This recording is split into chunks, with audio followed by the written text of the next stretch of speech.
अस्सलाम वालेकुम, मैं हूं फरजाना तबस्सुम। आप देख रहे हैं BNI डिजिटल। आज हम बात करते हैं पेशावर शहर में बढ़ती हुई ट्रैफिक के बारे में, जिसने शहरियों की जिंदगी को शदीद मुतासिर कर दिया है।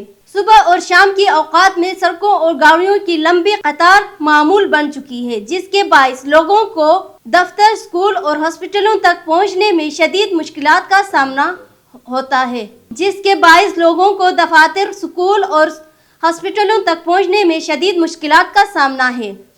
शहरियों का कहना है कि ट्रैफिक का दबाव दिन ब दिन बढ़ रहा है, लेकिन इसके मुताबिक ट्रैफिक के मैनेजमेंट में बेहतरी नजर नहीं आ रही। जगह जगह रश, गैर कानूनी पार्किंग और इशारों की खिलाफ वर्जी मसले को मजीद बढ़ा रही है।